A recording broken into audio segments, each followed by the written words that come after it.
మనకు బలంగా నేను చెప్తున్నాను, ఆన్ యావరేజ్ జనసేన ఓటింగ్ బలం లేని చోట అన్ని ఒక యావరేజ్ తీసుకుంటే, సరాసరి తీసుకుంటే 175 నియోజకవర్గాల మీద మనకు ఖచ్చితంగా ఒక 20% ఓటింగ్ పెరిగింది.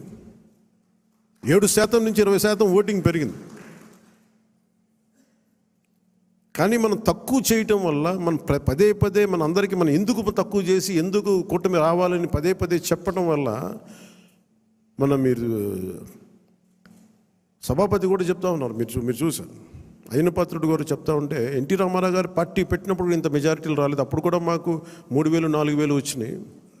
కానీ ఈ రోజున చూస్తే ఒక్కొక్కరికి 30,000 40 70 90 అసలు ఊహించని మెజారిటీ. ఒక ఎంపీకి వస్తే ఇలాంటి మెజారిటీస్, అలాంటి మెజారిటీలతోటి కొట్టారంటే ఇది జనసేన తాలూకు బలం ఎంత మీకు బలంగా ఓట్ టర్న్ అయిందో మనందరికీ తెలుస్తూ ఉంటుంది. ఇది మనం నిజంగా చాలా ఆనందపడాల్సింది, మనం గర్వించాలి. అట్ ది సేమ్ టైం చాలా బాధ్యతగా కూడా దీన్ని ముందుకు తీసుకెళ్ళాలి. అలా ఇంకో నాకు మన నాయకులందరికీ కూడా నా విన్నపం,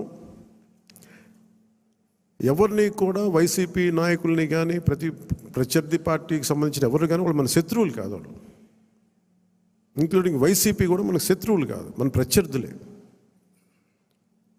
రాజకీయ పార్టీ వాళ్ళు మన శత్రువులుగా పరిగణించవచ్చేమో నాకు తెలియదు, అలాగే చేశారు వాళ్ళు, కానీ మనం వాళ్ళని శత్రువులుగా పరిగణించట్లేదు. ఈ మెసేజ్ మీరు దయచేసి లోతుగా మీరు అర్థం చేసుకోవాలి. దీన్ని వాళ్ళని పీడించడం కానీ వాళ్ళు చేసిన తప్పులు మనం చేయకూడదు.